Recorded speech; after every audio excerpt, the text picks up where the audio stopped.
पंचकुला विधानसभा में वो होने वाला है जो कि इतिहास में कभी नहीं हुआ, यानी कि दो नारी अब बड़े बड़े नेताओं पर भारी पड़ने वाली है। तो ऐसी कौन सी वो दो नारी हैं जो कि दो बड़े नेताओं पर भारी पड़ने वाली है? 2024 के चुनाव में बड़ा ही रोमांचक चुनाव हो जाएगा यदि दोनों नारियों को टिकट मिल जाती है। तो भाजपा और कांग्रेस दोनों महिलाओं के ऊपर अब की बार दांव खेलने की कोशिश में है।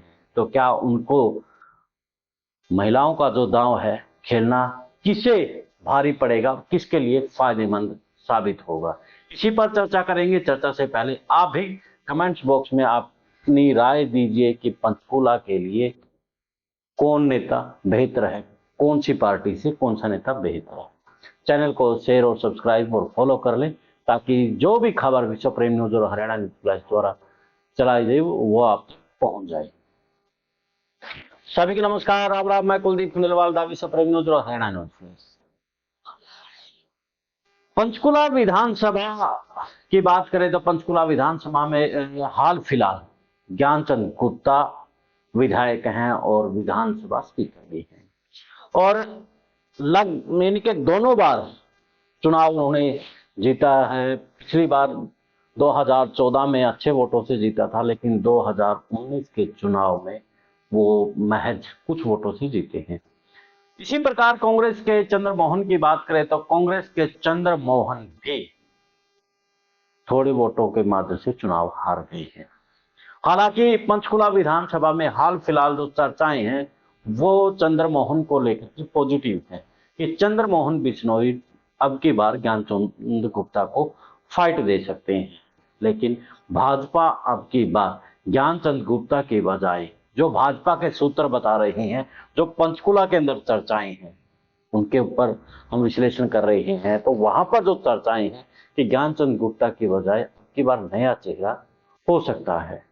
चेहरे काफी हैं, लेकिन उनमें से जो एक प्रमुख तौर पर चर्चा में है वो रंजीता मेहता है। तो क्या रंजीता मेहता भाजपा से सीट निकाल पाएगी? भाजपा की प्रवक्ता है रंजीता मेहता, और इसके साथ में वो बाल कल्याण परिषद की महासचिव भी हैं। तो देखने वाली बात यही है कि रंजीता मेहता पर अब की बार भाजपा टिकट लगा करके दांव लगाने की कोशिश में है।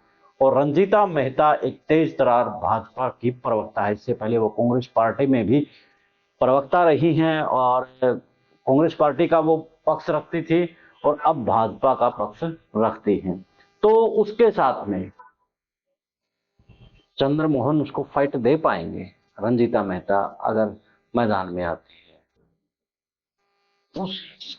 उसी तरह से कांग्रेस भी महिला का कार्ड खेल सकती है, और वो महिला का कार्ड जो कि कांग्रेस की चेयरमैन रही है, चेयरपर्सन रही है 2013 से लेकर के 2018 तक, और उनके कार्यकाल में जो भी काम हुए हैं उन्होंने सीधी चुनौती भी दी थी कि अगर मैं लिस्ट लेकर के बैठ जाऊं तो भाजपा को गिनती भुला दूंगी।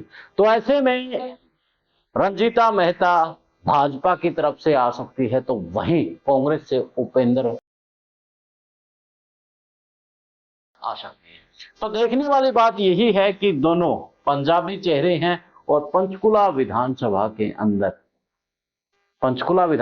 अंदर जो पंजाबियों के वोट हैं बहुत ज्यादा। उपेंद्र आहूवालिया ने जो अपने काम गिनवाए थे, मैं एक बार उनका जिक्र कर देता हूं, जो कि उन्होंने बताया था कि 2013 से लेकर के 2018 तक वो जो चेयरपर्सन रही है, उन्होंने बस क्यू सेंटर के साथ साथ में पहले लाइब्रेरी भी बनवाई थी। निगम के सभी पार्कों को, अगर आप आज के हालात पार्कों के जाकर के देखेंगे ना, पंचकुला के बहुत ही गंदे हैं। यानी कि वहां पर घास मिलेगी, आपको ये नहीं लगेगा कि आप एक पार्क में आए हुए हैं, ये लगेगा कि आप किसी जंगल में आए हुए हैं।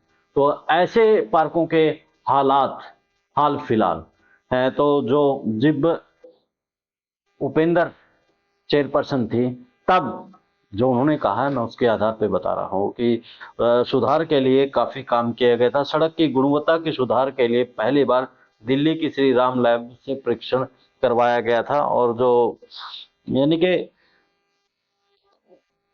सेक्टर 29 में जो रेलवे और ब्रिज का निर्माण शुरू करवाया था। विभिन्न गांवों में सामुदायिक केंद्र बनवाए गए थे। पंचकुला की पहली लाइब्रेरी सेक्टर 42 में स्थापित की गई थी, और पंचकुला में नागरिक सुविधा केंद्र लोगों से आसानी से जुड़े सभी फुटपाथों को पेवर ब्लॉक टाइल्स से पक्का किया गया था।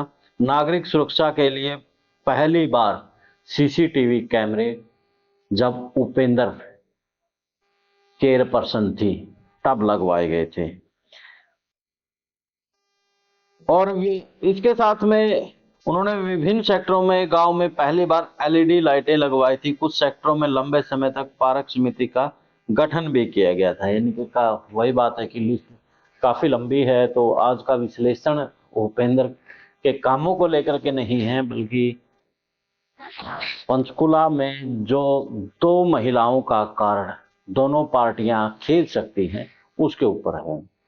तो रंजीता मेहता और उपेंद्र के बीच में जो टक्कर रहेगी, तो कौन जीतेगा पंचकुला विधानसभा को, आप भी इस मामले में अपनी राय कमेंट्स बॉक्स में दीजिए। देश और प्रदेश की खबरों के लिए देखते रहिए विश्व प्राइम न्यूज और हरियाणा न्यूज फ्लैश। मुझे दें इजाजत, मिलते हैं एक नए मुद्दे नए विश्लेषण में।